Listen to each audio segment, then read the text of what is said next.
Hello po, magandang araw po sa inyo lahat. Ito na po muli si Maestro Virgo, also known as Commander Saturn, sa Tornados. Papasal ko na naman kayo dito sa ating munting taniman. Ngayong araw po na ito ay meron akong ibabagi sa inyo. Tayo ay magtatanim ng mga ganito, gabi at sili. Ayan po yung mga alugbati, tumubo na rin po. Para makita nyo lang, ayan, para may idea kayo. Ayan. Ngayon, shoutout na pala sa lahat ng Spiritual Warriors Group ng Sator Coronados, saan mong panig usulok ng mundo. Ako po ay nagpapasalamat sa inyo lahat, sa lahat ng suporta nyo sa channel na ito, sa ating grupo, at sa lahat po ng mga hindi pa nakapag-subscribe, subscribe lang po kayo. Hindi kahit ko po kayo na magtanim ngayon. Ngayon po gagawin natin, magtatanim po tayo ng mga gabi. Actually pinili ko to kahapon. Kinuha ko po yung may mga konting tubo na, para kahit paano ganyan na naman po pagtatanim ng gabi. Lalagay mo lang dyan, medyo may tubo na ganyan, saka mo siya tatabunan ng lupa. Ayan, para may idea kayo. Ito, lagyan natin ito dito, tapos lagyan natin ng lupa. Malay mo parami natin to. Sabi nga nila wala namang imposible, basta masipag ka lang magtanim, wala namang imposible. Ayan guys, para makita nyo lang ang mga itsura ng ating mga tinatanim. Yan, lagyan lang natin. So may didiligan na natin yan. Yan, pasensya na kayo kung medyo lagi akong busy. At yan lang, kahit pa paano may tutunan po ng pansin itong mga halaman. Sayang din kasi. At malaking tulong din, malaki ang matitipid natin sa pang-araw-araw, lalo pag tumubo itong mga halaman na to. At itong sili naman, ang gagawin natin sa sili ganito lang, para mapatubo natin siya, biyakin lang natin sa gitna. Ganyan, biyakin nyo siya sa gitna. Ayan, para makita nyo lang. Ayan, bibiyakin sa gitna yung sili. Ayan, biyakin nyo lang sa gitna ng sili, magagamit nyo yan.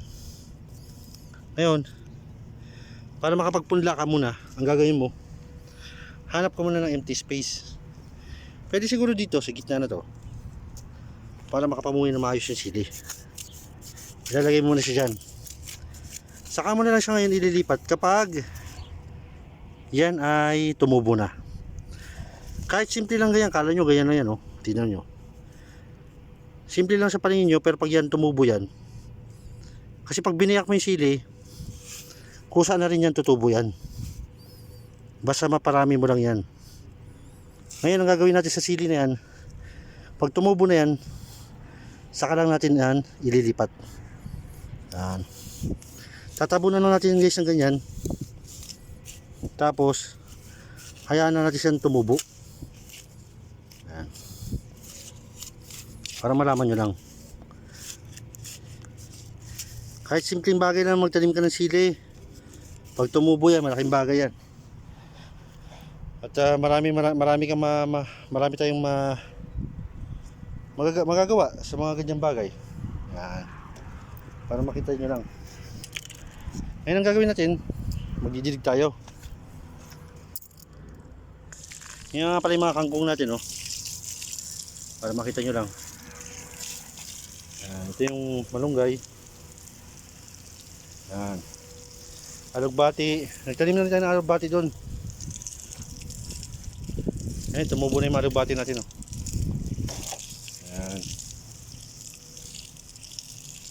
kailangan natin magdilig.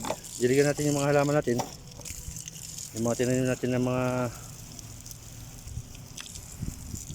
gabi. Hopefully sana tumubo nga itong mga gabi na to. At yung sili doon nilagay ko dito muna. At pag tumubo yan, malaking bagay rin pag tumubo yan. Ngayon ang gagawin natin, magdilig. Kung mapapansin nyo yung ibang mga halaman doon, para makita nyo lang, para may idea kayo kung paano tayo nagdidilig. Ayan, marami naman ng mga itong mga halaman na to. Tumubo na rin tinanim natin dito. Yan. Saka nga pala, gusto ko rin kayo ipasyal dito. Meron tayong bagong tanim kahapon. Ayan, yung mga saluyot natin. Ayan, no? Tumubo na yung mga saluyot. Oh. Marami tayong gulay dito, guys. Shoutout sa lahat ng mga satorians dyan, ha. Ayan. Itong ginagawa ko, pampawala ng pagod. Ayan, tumubo na yung mga yung mga saluyot din doon. Oh. Ayan na, para makita nyo lang. Ayan yung mga tanglad natin. Oh. Tumubo na rin. Ito yung bagong tanim ko kahapon. Yung alugbati. Tinanim ko rin dyan. Ibuto rin dyan. Hopefully sana tumubo yan lahat. Yan. Para makita nyo lang. Pasyal ko kayo dito. Yan. Para may idea kayo. Yan. Dinidiligan na natin ngayon lahat. Saka sa lahat ng mga nag-aaral ng karunungang lihim. Alam nyo guys. Mamuhay pa rin kayo ng normal. Hindi porke nag-aaral kayo ng karunungang lihim isipin nyo na yan na lang lagi ang buhay nyo. Hindi ganoon. May pamilya pa rin tayo, may mga kaibigan tayo. Manindigan lang kayo para sa kabutihan.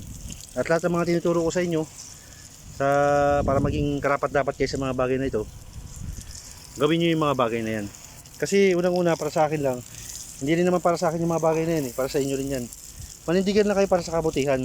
At bukod pa doon huwag kayong gagawa ng mga kalokohan at huwag gamitin ang spiritual na karunungan o karunungang lihim para sa mga bagay na hindi kaaya-aya. Para makapanlaman ng kapwa. At yun nga sinasabi ko nga sa inyo, huwag kayong magbebenta ng kung anong mga gamit. Iwasan yung mga ganyan. Ako si Maestro Virgo, lagi naninindigan para sa pagkalat at pagkabutihan. Sabi ko nga, malaya ang iba na pumasok sa channel na to. Malaya ang iba na umalis. Para sa akin lang, nakikita nyo naman ang sitwasyon sa buong mundo ngayon. Gumawa na lang tayo ng kabutihan at magsama-sama tayo, tulong-tulong tayo sa pangkalatan pagkabutihan, tumulong sa ating mga kapwa nang walang hinihinging kapalit na bagay. Kumbaga sabi ko nga sa inyo, anong purpose natin sa mundong ito? Ano ba tayo sa mundong ito? Sino ba tayo? Yan, tanungin nyo mga sarili nyo kung anong halaga nyo sa mundong ito. Kumbaga kayo rin makakasagot sa sarili nyo na mga katanungan na yan. Ngunit para sa akin lang, ako'y nagsisilbing gabay lang sa inyo para sa pangkalatan upang mas maintindihan yung mga bagay na ito. Nasabi ko nga sa inyo, anumang bagay na aksyon natin gagawin, tayo ang magdadala niyan hanggang sa uli. At huwag nating gamitin ang anumang mga ating matututunan dito para sa mga bagay na gagawin natin o pagsisisihan natin hanggang sa uli. Matuto tayong magpakumbaba at rumispeto sa pangkalatan at huwag natin gagamitin ang mga bagay natin matututunan sa mga walang kwentang bagay, walang kabuluhan. Ayan po, makikita nyo, nagdidilig tayo ulit dito. Marami tayong dinidiligan guys. Ayan, may mga halaman pa dito. Pasensya na kayo kung medyo mabilis yung lakad ko. At sana madiligan din ng lahat. Kawawa naman kasi iba mga halaman, hindi na nadidiligan. At masaya rin ako sa lahat ng mga nakikinig sa atin. Salamat sa lahat ng mga sumusuporta sa channel na ito.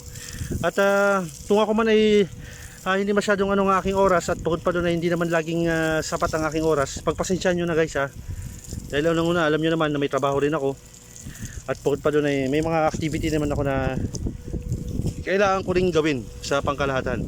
At shoutout sa lahat ng mga spiritual warriors group na nakatanggap ng libro at bukod pa doon ay sana magamit yung libro na yan sa inyong pagmimisyon at huwag kayong mag-alala, nakasuporta lang naman ako sa inyo. Ano mga katanungan nyo na kaya kong sagutin, sasagutin natin. At hindi ko kayo bibigyan sa ganyang bagay. At para sa akin lang naman kaya sa inyo ko sa patungkol sa spiritual saka sa kabutihan. At huwag kayong mag-hesitate na magtanong. Kung kaya natin sagutin, bakit hindi? Sasagutin natin yung mga bagay na yan. Lalo ko na akong patungkol sa spiritual yan. Sa mga may mga agam-agam dyan. At sana lang manindigan kayo para sa kabutihan. At yan naman pong binabahagi ko sa inyo na nakikita nyo naman. Tayo ay nagdidilig dito at sana tumubo yung mga halaman natin. At masarap magkaroon ng maraming halaman. Para makikita nyo na naghalaman tayo dito. Ayan, meron pa papaya dito. Ayun, may papaya rin dun. May tanglad na naman dun. Yan lang. Simple lang ang buhay natin. Gamitin natin makabuluhan ng ating buhay. Ayun, nagdidilig tayo ng mga talbos kamote. Para makita nyo lang. Sana tumubo yung sili. Sana tumubo rin yung mga gabi. Para meron tayong ma-harvest sa pagdating ng araw. Sabi nga nila, pag meron kang tinanim, meron kang aanihin. Katulad din sa spiritual yan. Pag may tinanim kang kabutihan, sa pagdating ng araw, hindi man sa pagkano, may aanihin ka rin. Hanggang sa muli po, at ako po muli si Mr. Virgo, also known as Commander Saturn sa Coronados. Nag-iwan sa inyo ng mensaheng magpakabuti kayo, at bukod pa doon ay gamitin ang lahat ng inyong malalaman sa karunungang lihim para makatulong kayo sa inyong kapwa nang walang hinihing kapalit na bagay. At sana po ay kaluguran tayo ng ating Panginoon Diyos Ama na makapangyarihan sa lahat. God bless po sa inyo lahat at maraming salamat po. Yahushua Masaya, Yahushua Masaya, Yahushua Masaya.